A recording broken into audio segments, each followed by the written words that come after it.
जय महाकाल दोस्तों, चलिए जानते हैं पंडित प्रदीप मिश्रा के नए एवं खास उपाय को। वीडियो में आगे बढ़ूं इससे पहले आप सबसे अनुरोध करती हूं, अगर आप चैनल पर नए हैं तो प्लीज़ इसे सब्सक्राइब ज़रूर कीजिए। दोस्तों, पंडित जी ने अपनी कथा में अत्यंत ही नया एवं असाधारण उपाय बताया है।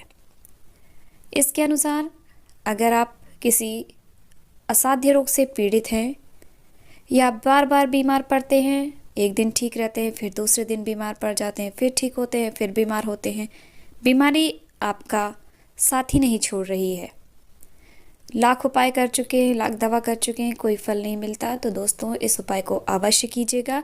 यह उपाय स्वयं भोलेनाथ ने अपने ऊपर किया था।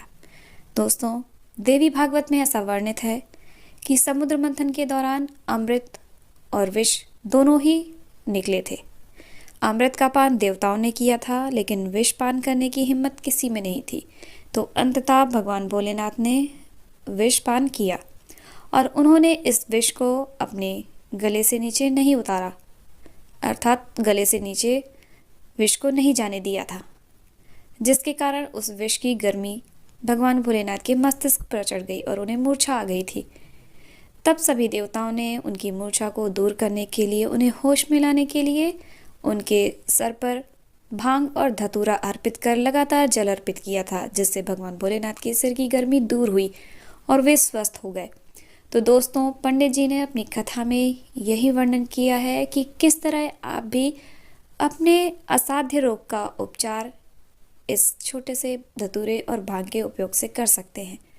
तो चलिए जानते हैं विस्तार पूर्वक आपको कैसे अपने रोग मुक्ति के लिए, अगर आप उससे बहुत ज़्यादा पीड़ित हैं किसी रोग से, तो आप अपने रोग से मुक्ति कैसे पा सकते हैं। दोस्तों, इसके लिए आपको सुबह जल्दी उठना है, नहा धोकर स्वच्छ वस्त्र धारण करना है। इस बात का खास ध्यान रखें कि भोलेनाथ के मंदिर में जाएं तो काले और नीले रंग के वस्त्र ना पहने, बाकी कोई भी वस्त्र पहन सकते हैं।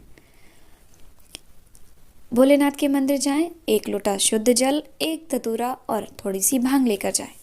दोस्तों, भांग आप पत्ती के रूप में मिले तो वो भी ले सकते हैं, पिसी हुई भांग मिल जाए तो आप वो भी ले सकते हैं। आपको जैसी उपलब्ध हो जाए आप वह भांग इस्तेमाल कर सकते हैं। आप शिव मंदिर जाकर शिवलिंग के सम्मुख बैठ जाएं और सबसे पहले भगवान भोलेनाथ पर भांग अर्पित कर दें। अगर पत्तियां ली हैं तो पत्तियां इसी तरह रख दें, अगर पिसी भांग है तो शिवलिंग पर चारों तरफ मलकर लगा दें दोस्तों। और उसके पश्चात धतूरा भोलेनाथ को अर्पित करें और इतना याद रखें, जो धतूरे की डंडी है, छोटी सी डंडी लगी होती है धतूरे में, उस डंडी को अपनी तरफ रखें। डंडी का मुख आपकी तरफ होना चाहिए। अक्सर लोग अशोक सुंदरी की तरफ या अपने विपरीत दिशा में डंडी का मुख रखते हैं, लेकिन अगर आप अपने रोग मुक्ति के लिए यह उपाय कर रहे हैं तो आपको धतूरे की डंडी अपनी तरफ रखनी है।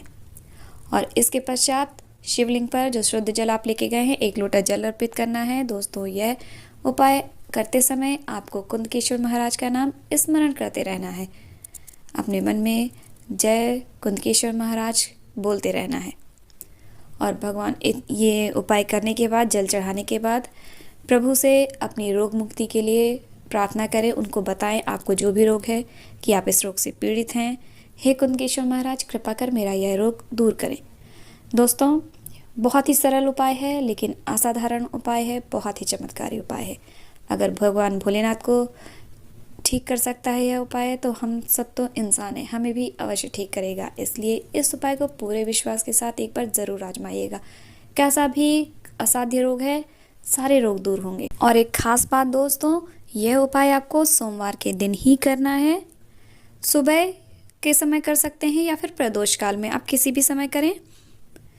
वैसे भी भगवान भोलेनाथ को प्रदोष काल अत्यंत प्रिय होता है, तो आप उस समय भी कर सकते हैं, सुबह करें तो भी अच्छा है। बस यहाँ पर बहुत दोपहर में मत करिएगा कि आप 10, 11, 12 जब भी सो के उठें तब चल दिए मंदिर। उपाय जितना जल्दी कर सकें, जितना ब्रह्म मुहूर्त में करेंगे, उतना ही अधिक फलदायी होता है। इसलिए इस बात का खास ध्यान रखें।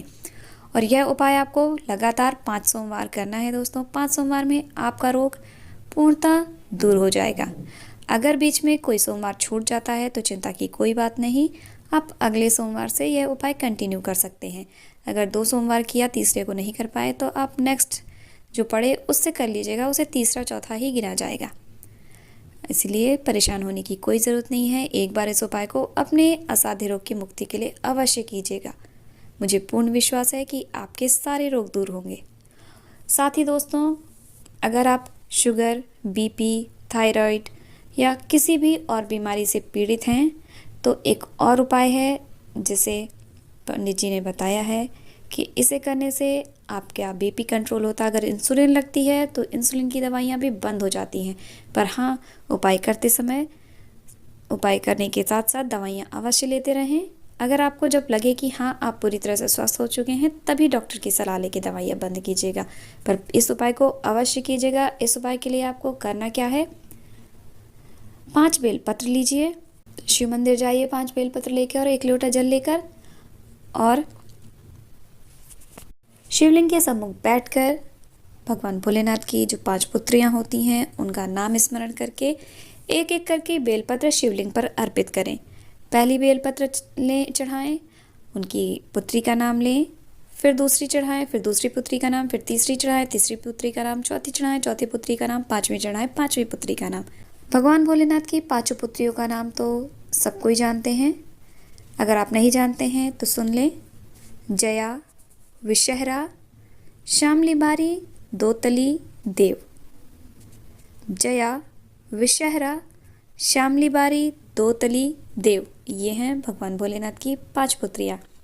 इनका नाम लेकर एक एक करके बेलपत्र अर्पित करें, उसके ऊपर से शुद्ध जल अर्पित करें। उसके पश्चात भोलेनाथ से अपनी रोग मुक्ति की प्रार्थना करें और ये 5 बेलपत्र औषधि के रूप में भगवान भोलेनाथ से मांग कर लेकर आएँ। ऐसे ही उठाकर ना लाएं, भगवान भोलेनाथ से कहें, प्रभु मुझे ये मेरे डायबिटीज़ के लिए या मेरे बीपी के लिए या मेरे थायराइड के लिए या जो भी आपको रोग है उसकी मुक्ति के लिए उसकी औषधि के रूप में यह बेलपत्र ग्रहण करने के लिए प्रदान करें प्रभु, और मुझे रोग मुक्त करें। ऐसा बोलकर वो बेलपत्र लेकर आएँ और जो भी बीमार है उसे एक एक करके ये बेलपत्र ग्रहण करने के लिए दें। दोस्तों, आपको बेलपत्र लेनी कैसे है, जो 2 बगल बगल की छोटी वाली पत्तियां होती हैं पहले उन्हें खाना है। पहले राइट साइड वाली, फिर लेफ्ट साइड वाली, मतलब आप जब अपने हाथ में बेलपत्र सीधी पकड़ेंगे तब आपको अपने लेफ्ट वाली बेलपत्र पहले तोड़नी है, वो खानी है, फिर राइट वाली और फिर बीच वाली। इस तरह से आप बेलपत्र ग्रहण करें। यह उपाय आपको लगातार 3 दिन करना है और 3 दिन में आपका बीपी, शुगर, थायराइड और जो भी बीमारी है वह सब कंट्रोल में आएगी। एक बार इस उपाय को ज़रूर आजमाएं। 3 दिन उपाय आजमाने में कोई हर्ज नहीं है। बहुत छोटा सा उपाय है, आपको रोग मुक्त करेगा, आपके जीवन में खुशियाँ लाएगा। यह उपाय आप कभी भी किसी भी दिन शुरू करके लगातार 3 दिन कर सकते हैं, तो एक बार उपाय ज़रूर कीजिएगा, बहुत ही कारगर सिद्ध होगा। दोस्तों, एक चीज़ और पंडित जी ने बताया है, अपनी कथा में बताया था, जो गलती हम अक्सर करते हैं कि जब भी आप अपने घर में पूजा पाठ करें तो जो भगवान जी के सामने बाती जलाते हैं, प्रज्वलित करते हैं, उसमें उतना ही घी डालें जितना कि आपकी पूजा के दौरान दीपक जल सके। अर्थात जब आप पूजा करके उठें तो उसके 1 से 2 मिनट के अंदर आपका दिया बुझ जाना चाहिए, जो आपने प्रज्वलित किया है, जो घी का दिया जलाते हैं आप अपने मंदिर में। क्योंकि कहते हैं कि जब आप पूजा अर्चना करते हैं तो भगवान एक पैर पर खड़े होकर आपकी भक्ति स्वीकार करते हैं, आपकी आराधना स्वीकार करते हैं, और जब तक दिया जलता रहता है तब तक भगवान एक पैर पर खड़े रहते हैं। और अगर आपकी पूजा के बाद भी आपकी पूजा के बाद भी दिया आधे घंटे तक, 1 घंटे तक अगर जलता रहा तो भगवान इसी तरह एक पैर पर खड़े रहेंगे। आप तो चले आएंगे लेकिन भगवान जी कष्ट में रहेंगे। इसलिए दिए में घी उतना ही डालें जितना कि आपकी पूजा के दौरान चलता रहे। ये कुछ खास जानकारी है जो अक्सर हम गलतियां करते हैं। लोगों की आदत होती है दिया घी भर भर के जलाने की। मेरी खुद की आदत थी, लेकिन मुझे जब से ये पता चला है मैंने उसमें सुधार किया है।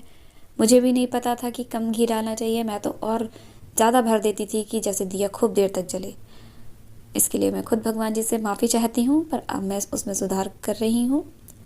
आप भी सुधार अवश्य कीजिएगा।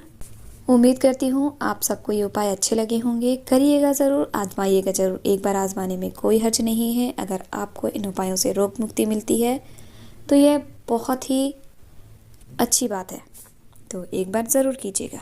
तो दोस्तों ये थे प्रदीप मिश्रा जी के द्वारा बताए गए कुछ खास उपाय, एक बार ज़रूर कीजिएगा और रोग से मुक्ति पाइएगा। मिलते हैं नेक्स्ट वीडियो में नए उपाय के साथ। तब तक आप सब खुश रहिए और उपायों को करते रहिए। जय महाकाल। और कमेंट बॉक्स में हर हर महादेव ज़रूर लिखिएगा।